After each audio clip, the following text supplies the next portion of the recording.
And welcome into Locked On 76ers. Keith Pompey, Marc Farzetta. We got more to talk about. New news when it comes to Ace Bailey and what's going on there. I will just say the word, Keith, that comes to mind immediately is I'm exhausted. I'm exhausted already by all of it. We also got Shaquille O'Neal talking about Joel Embiid and TJ McConnell, our man, pots and pans, doing things in the NBA Finals ahead of Game 7. We'll talk about all that and more on this edition of Locked On 76ers.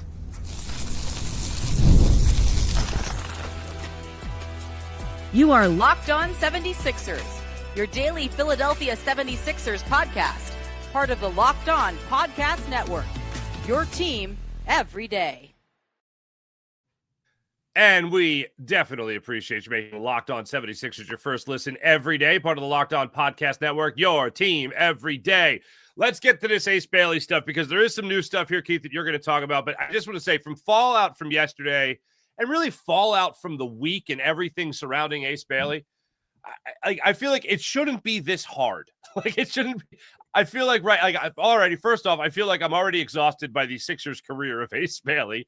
I already feel like you're in a relationship with a girl that you really like. It's not working at all. All your friends know it's not working. But you're like, no, you don't know. It's going to work. It's going to be great. Like, I kind of feel that's where I'm at right now emotionally with Ace Bailey. And but I love her. I love her, man. You don't know what it's like. It's just the two of us. It's just her dad, man. Her dad is just putting bad thoughts in her head, man. In this case, the dad is the agent, and we'll get into that. But Keith, if my head and my heart are aching like this already, your head must be spinning being in the middle of it all. Yeah, and here's the thing. That's the thing that the agent is the dad of one of his former teammates. But yeah, but it's wow. but here's the deal. So apparently, sources told me, multiple sources, that the reason why the meeting was canceled or workout was canceled is because his agency wanted an insurance or guarantee that the 76ers were going to draft him at the third spot. Daryl Morey would not give that. He's not going to give it. And I understand it. You want the guy to come in for a reason because you want questions answered, and you're not going to guarantee that. Now, I'm just going to say this. Something that happened before when Markelle Fultz came in for a workout for the 76ers, Markelle Fultz didn't come in until the team guaranteed that they were definitely going to move up and trade for him to go number one. So basically, when we saw Markelle Fultz working out, the trade was already basically made, right? So that's what happened. So, and we see how that panned out. So I can understand why Daryl Morey's like, nah, we're not doing that. Secondly, from what I'm hearing is that, the agent, wants Ace Bailey to be on the East Coast. He wants him to be anywhere from Atlanta all the way up to New York City. So when you look at that, you think of it like, okay, where is the agency based out of? Well, where the agent and them live in Atlanta. Where's the agent from? He's from Newark, New Jersey. So when you look at it that way, it makes sense. And then you think about it, like, look at the teams he can go to. What that is that's like the Charlotte Hornets, that's the Sixers, that's the Washington Wizards, and that's the Brooklyn Nets. And Washington, the Nets, and the Charlotte Hornets, well, more so Washington and the Nets, this guy could go in there and be kind of like a star, so to speak. But these are the breaking developments of what's going on, with this thing. But I will say this, a lot of agents are basically mystified on the way that this thing is going on because they feel like it's messing up the kid's bag, so to speak. I mean, I don't know how it couldn't. Like, hold on a second. You want me to guarantee you that we're going to draft you? We're going to draft you at 3. If you're there, in other words, you're there at 3, we're definitely going to take you. Like, that's what the workout is for. Like, we would love to meet you. We'd love to see you work out. We'd love for you to maybe meet Tyrese Maxey and see how things kind of operate here. And then at the end of that, you ace the test. And I'll be honest with you, I don't think he has to ace it even as much as VJ Edgecombe does. He just has to prove that he's not the guy that is kind of being portrayed right now by his agent. And I think he'll be graded on a curve because of his skill level. and his also high ceiling. So the idea of, yeah, we're going to guarantee to take you before we really sit down and talk to you and watch you work out and see how you mesh with our players that are already around here. On what planet does that happen and it works out? Because you mentioned Markelle Fultz, and as we all know, that didn't work out too well, unfortunately. Yeah, it didn't. But the thing is, it did not. I'm just laughing because, you think about it. He's a guy, if he would have came in and if he would have basically killed the workout, the 76ers probably would have taken him anyway. Now, who knows? Like, we talked about this yesterday. It's all about getting the guy the bag, right? And you want to make sure that he's in the perfect situation. So I understand that. But I also understand why certain people are upset and saying, what are you doing? Like, go ahead and do this. To me, you got to understand something. Whenever you pull a tactic like this, and it's not the first time that has happened, but when you do things like that, it's going to get out. People around this league, they talk. And then what it does is, maybe it's part of your plan to have his stock slide so he can end up with the team that you want him to be at.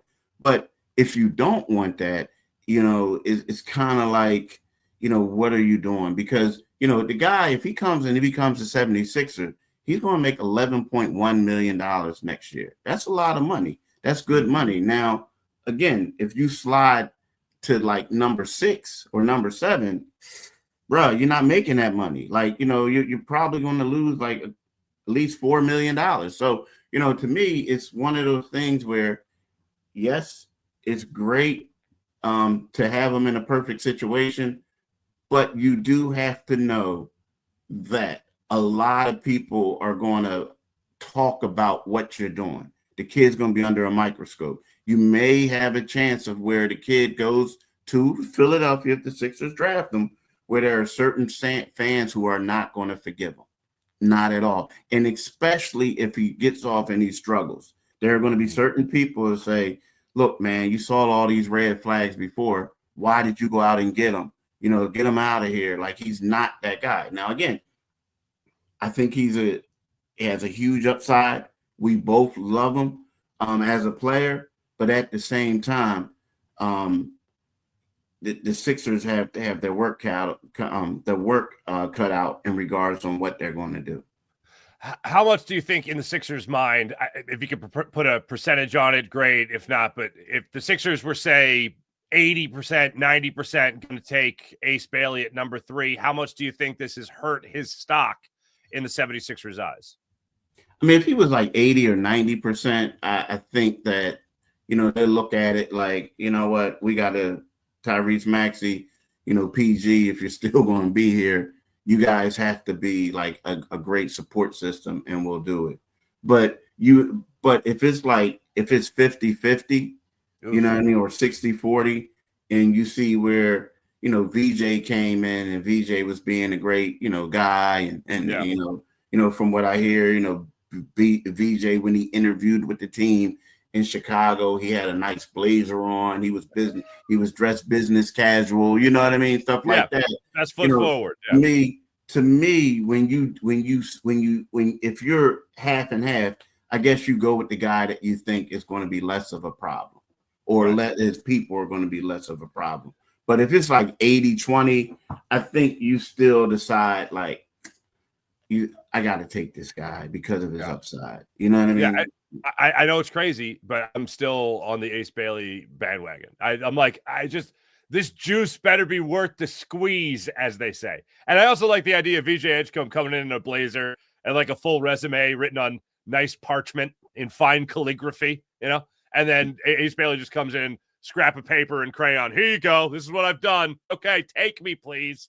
That's kind of how it feels like this is going down right now. I know there's a history here with the 76ers not having top picks pan out other than Joel Embiid. He did win an MVP. The injuries have obviously been a huge thing. But I just look at this whole situation. I look at the highest possible ceiling is still with Ace Bailey. And I know that this is a headache. You just hope that this is a phase that the agent is putting him through.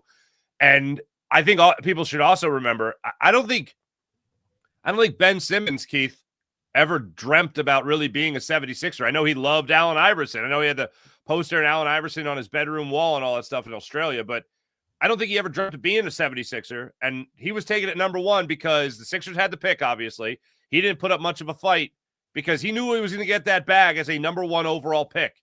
Ace Bailey knows he could get the biggest possible bag by being the 3rd overall pick of the 76ers because I don't think he's going 1. I sure as hell don't think he's going number 1. He's not going number 2. Next best option right there. And an East Coast team is the new news that you put out there to start the show. This is the best possible scenario, and I think he's just hurting a lot of people's opinion of him going into this whole debacle. Can I say one thing, though? Can I absolutely. say one thing? The Sure. difference between him and Ben Simmons was, Ben Simmons looked at the Sixers and said, yo, man, I got better dudes on my high school team when I played than they have at the Sixers right now. Okay. So I know I'm going to be the man. All I got to do is, like, rustle it away from Joel, Embiid, right? Embiid, yeah. And I'm gonna play mind games with Markelle Fultz when he comes, like that 1 year. Oof. The thing about Ace is kind of sort of like, man, do I want to be in a situation that Markelle was in, where like I'm the 3rd or 4th option, like, or do I want to be like, the guys who were drafted by the Houston Rockets last year, where they're lottery picks, they're top 5 picks, and they racked up more DMPs than anyone else. You know what I mean? So to me, that's the question. Like, that's what guys are like. Like, you don't want to, like Ben Simmons, man, he came into a situation where like, yo, I'm already the face of the franchise. You know what I mean? Like, yo, right. Like, really, it was him and the injured Joel Embiid at the time. That was it. See, I got to be real here, and my feelings about Embiid, I've said many times, I don't feel like he's playing a whole lot of games. I don't feel like he's going to be a whole big level or a great level. But man, the opportunities here for you to grow as an athlete and become, and I hate to use this term because I think it puts a lot on him. You have a chance to become the savior here, the good guy, the guy that represents the next chapter, where Embiid and even Paul George to an extent, they represent more of the old guard and what I think the 76ers are trying to eventually move away from. And I know that sounds crazy considering it was just last summer you saw the extension go out to Joel Embiid, but the bottom line is, talking about level of play, talking about being the star, Ace Bailey has the opportunity to do that as a great compliment to Tyrese Maxey, and Tyrese Maxey a great compliment to him. I know it's not like that right now on paper, as we said yesterday, but on the court, I feel like that's really where it's going to start to shine. I'm going to say this before because I know we're long. It's digital, man. We got all day. Listen, let me just go and enlighten you on something about the NBA. Go.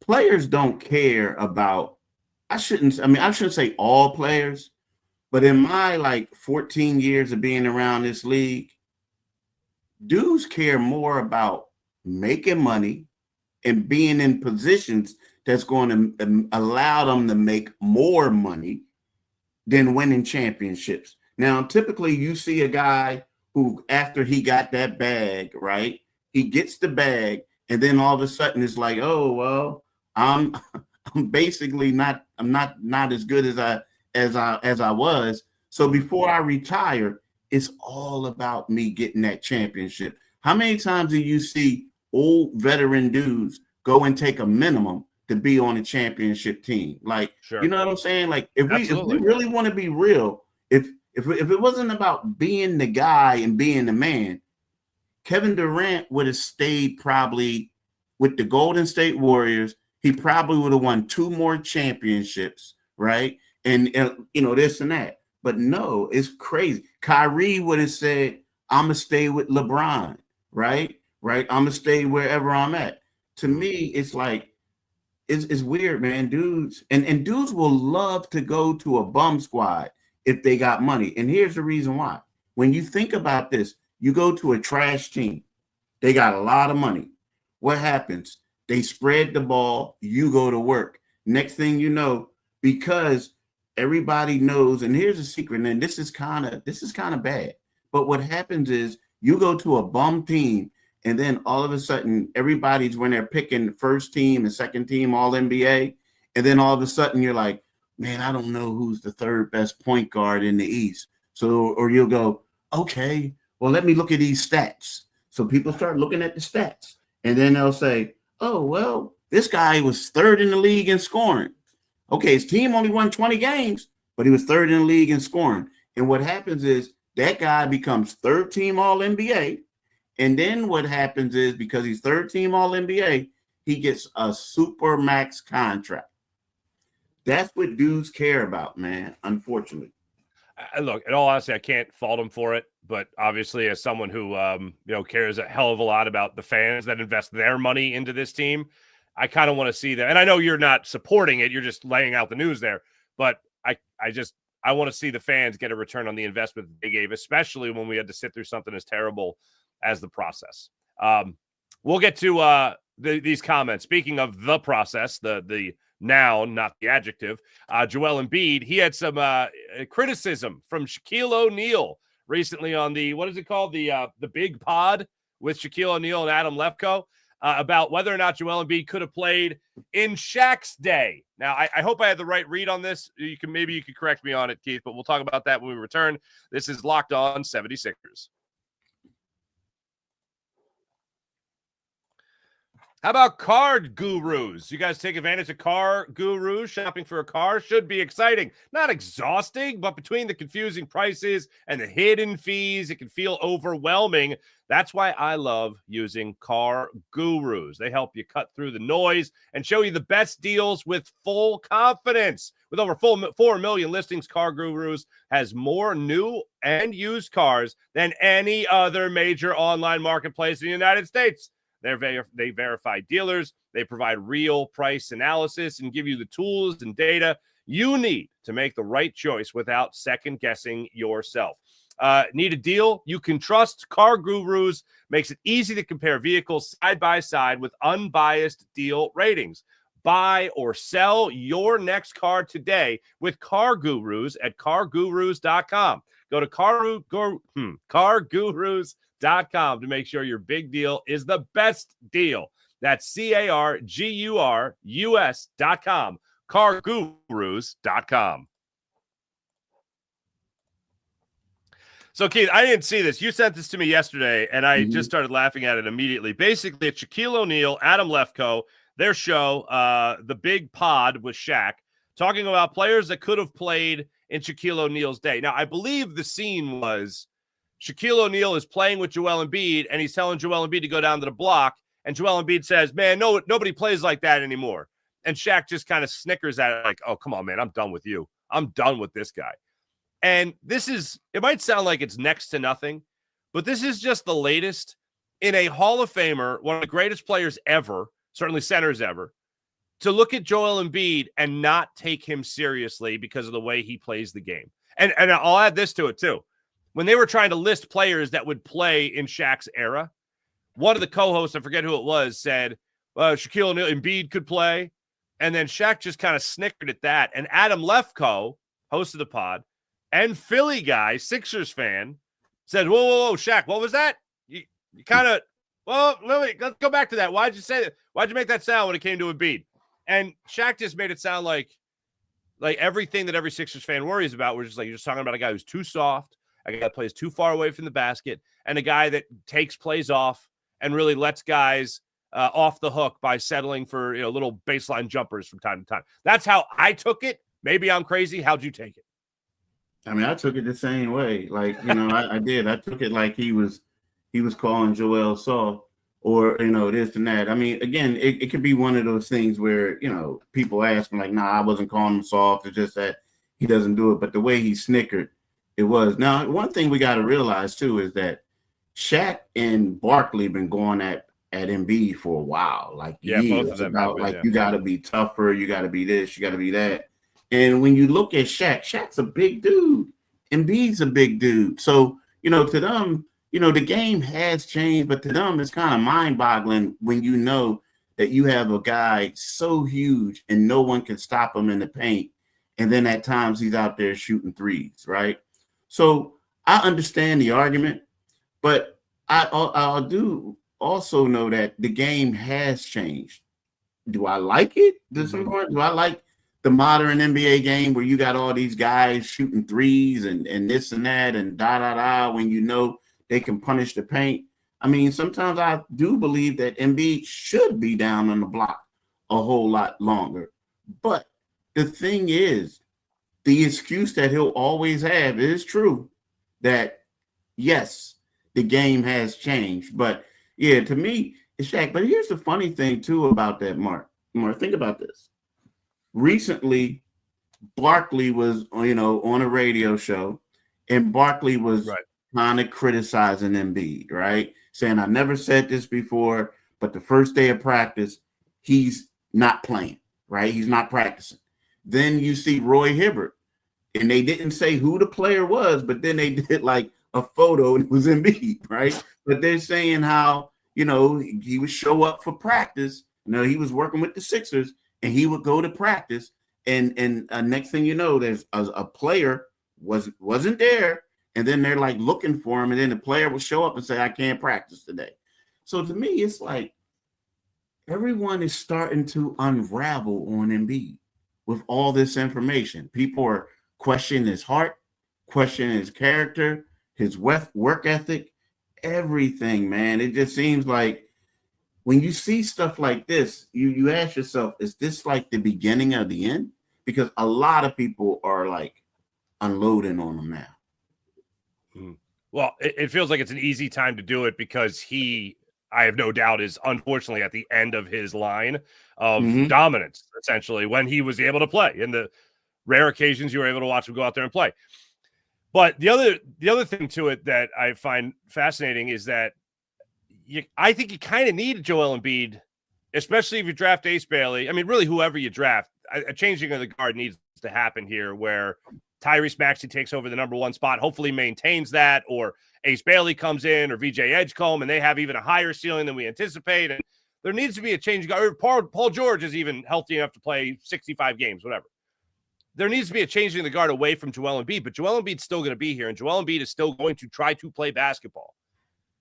So the only way I see him fitting in is if he can be more of, certainly not a Shaq style of player, but closer to that late 90s, or really 90s, early 2000s era where you have a center that, yeah, he's going to take his little jump shots from time to time, but basically get under the basket, get your putbacks, get your rebounds, set up your teammates, and be a guy that could be, potentially 20 and 12 type of guy for this team. That's what I think he needs to shift to in order for this team to kind of turn the page and start moving forward.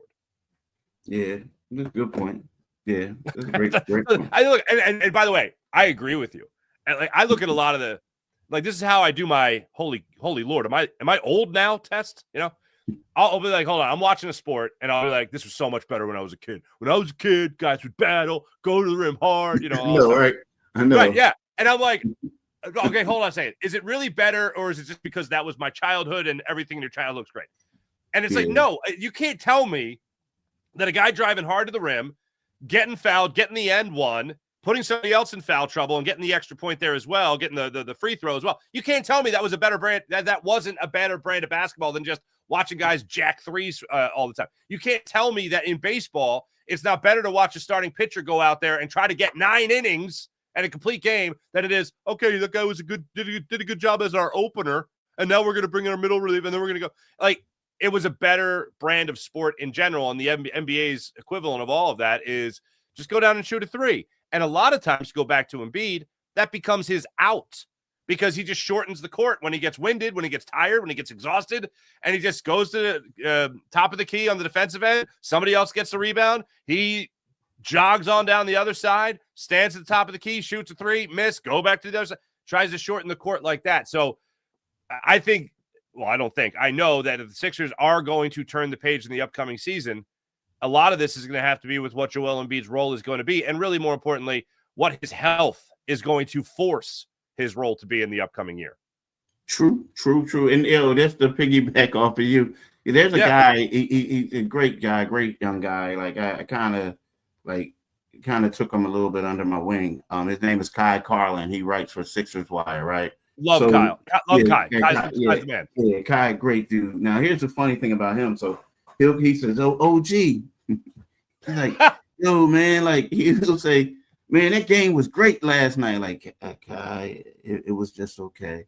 And he's like more of like, LeBron's the GOAT. And I'm like, no, Kai, Jordan's the GOAT. Right. Yep. And then he'll like, no, man, like the game is much better. No, it's not. No, it's not. And it's like, and I'm like, my gosh, I feel like my uncle. Like when I used to talk to my uncle about basketball, and he's talking about Lou Alcindor. And I'm like, Kareem, no, his mama named him Lou Alcindor, so I'm gonna call him Lou Alcindor, that type of stuff. Yeah. He was, Power Memorial. I'm like, man, Power Memorial would get trashed. But I would just say stuff and he would get upset. Right. So yeah, I feel like we're the old heads. Yeah, it's the old test. Basically, we tie so much to growing up watching these games, and I'm like, is it just kicking in where I'm supposed to battle the younger generation now? Because I like the younger generation. I come from a huge family. I love a lot of the younger generation. A lot of them are my little cousins, But I don't want to be the old guy in the room. Like, hold on. Okay, sell me on how it's better. That kind of thing. And then they're like, okay, so you just go down and shoot a three?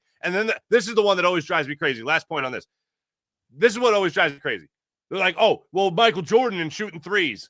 And then I literally want to regrow my hair, Keith, just to rip it out and be like, that's not the way the game was played back then. And you mean to tell me if Michael Jordan played today, he wouldn't learn how to shoot a three? Yeah, exactly. And then I pass out with fury, basically. Was I yelling? I feel like I was yelling. Anyway. All right. Hey, NBA Finals going on. There's going to be a Game 7. Now, I will say this. I don't care what generation. You tell me Game 7. Edge of my seat. Can't wait to watch it. We'll break that down, including one former 76ers player that we'll talk about at length when we come back. This is Locked On 76ers on a special Friday live edition. We'll also get some comments in here as well. Right back after this. Summertime. Gonna have that backyard decorated. Maybe the patio decorated with some great stuff from Wayfair. Nothing like stepping into your outdoor space and feeling like, you've escaped to a personal oasis. If you're wanting to update your patio this season, Wayfair has made it so easy to turn it into a space that feels like yours. Comfortable, stylish, and ready for summer. Wayfair is everything you need to level up your outdoor space. Conversation sets, outdoor fire pits, bars, hot tubs, gazebos, and yes, even the perfect string lights to really set the vibe. Bistro lights, I believe some people call them. So enjoy all Wayfair has to offer right now. Don't wait. Summer's going to be gone before you know it. And in fall, time for fall, time to decorate even more. Don't wait. Make your outdoor space your dream oasis today with Wayfair and enjoy it all summer long. Head to wayfair.com right now to shop a huge outdoor selection. That's wayfair.com, WAYFAIR.com. Wayfair, every style, every home.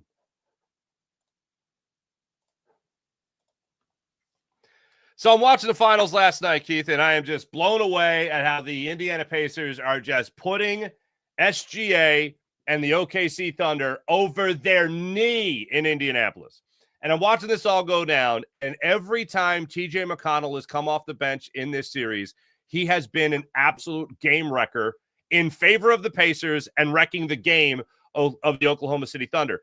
And I think it was Tim Legler that said it last night, because I'll watch TJ McConnell. I'll watch a former Sixer that I liked, and I'll watch him, and I'll be like, even Andre Iguodala in the finals with the Warriors where he was MVP.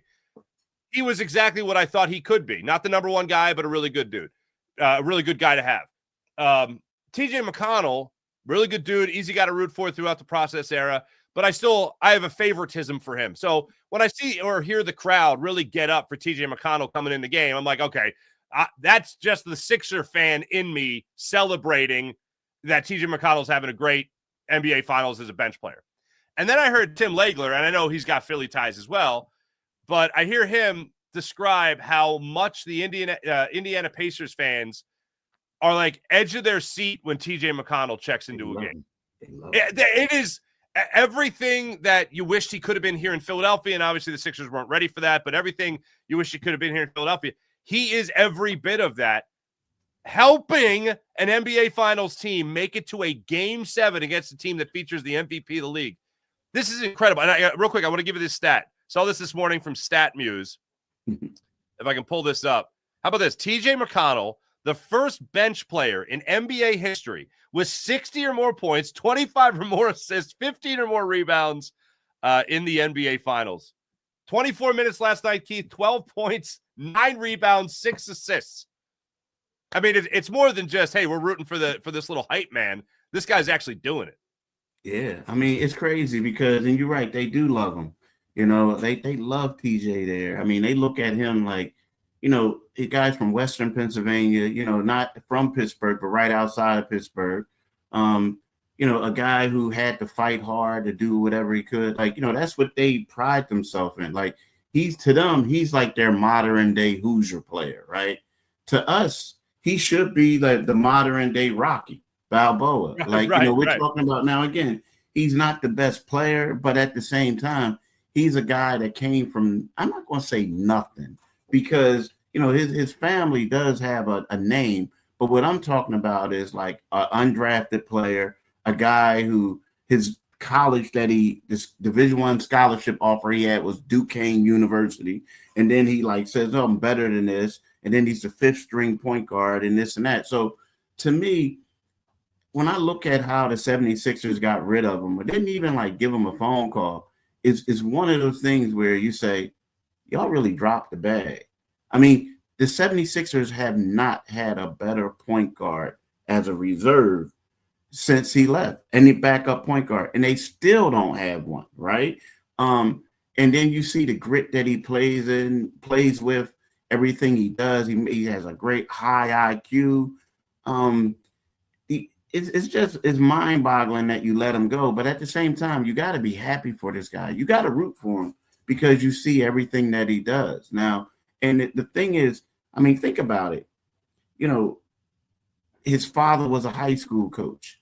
You know, his dad not only coached him, but he coached his daughter, who won the state championship, who's now playing in the WNBA. I mean, this is a guy that I think it's hard not to root for him and not to care for him. And the stat you just brought up, the only person in the NBA to do it, and we're talking about an undrafted player who was the 5th string point guard during the process when he first came in the league. It's crazy. It's crazy. It is absolutely bonkers to just watch him in the NBA Finals. And look, I mentioned Andre Iguodala earlier.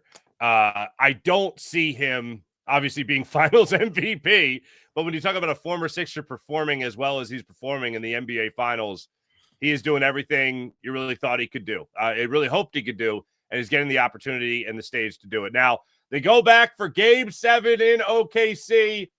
And also, I mean, how do we not mention Tyrese Halliburton playing on one leg, you know, and just going out there, getting steals, making plays, phenomenal effort. Whatever they gave him before the game, Keith, I'd like a little sample of it before I go like mow my lawn. You know what I mean?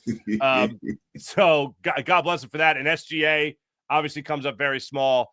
Game 7, who takes it? Who takes the series, Keith? I think it's going to be OKC. I do. I mean, yeah. I think it's going to be OKC. I think just how electric the Indiana Pacers came out, I expect OKC to match it, if not exceed it, right? I think that's going to be crazy. I mean, now here's the thing. If Game 7 was Indianapolis, then I would say it would be the Pacers. But I think that, you know, it's just going to be tough for them to go in there and get this one. I mean, and again, like we talked about this before, like typically the team that loses is the team that's making adjustments and trying to do stuff. Now, you know, TJ McConnell, I like him. I love him. But the one thing that he always told me is he kind of hated it when people praised him because he always loved being that underdog role. Like, you know what I mean? One of them things like, no, you suck. You suck. So it's like, I want to prove you wrong. Now he's up there, Isaiah and all these other people telling him how great he is. I'm a little nervous about that. And then another thing is it always comes down, all these games come down to Halliburton. So to me is he going to be able to produce back-to-back solid performances on that ankle?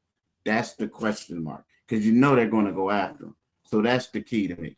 Certainly. And again, whatever he's on, just ship a little bit to Philadelphia. I could use a couple of doses, to put it kindly. I saw one in here that made me laugh. You a fraud said Paul George and Ace Bailey. Oh no, that's the wrong one. Oh, man, I saw it earlier. It was, Paul George and Ace Bailey are starting a podcast called Losers. That you're not going to get cocky with that. That's for sure.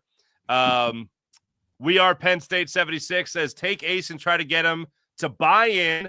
Embiid, as much as I like him, probably only has 2 or 3 more years left with the Sixers. If Ace proves proves to be a hardhead, then you flip him for picks. So that's certainly a possibility as well. I can't help it. I'm the crazy kid, I guess. I would absolutely take Ace Bailey at that spot. I'm still there, man. We'll see what the weekend gives us, Keith, but I'm still on that spot. Are you still pretty close to that spot? Are you on that spot? Yeah, I am. It's just that you got to, like, as the scout told me a couple of days ago, you just got to know what you're getting, right? I mean, right. You got to know what you're getting. But yeah, I mean, it's crazy. But now again, here's something that people got to realize too. It's still not out of the question that he still can't interview with him.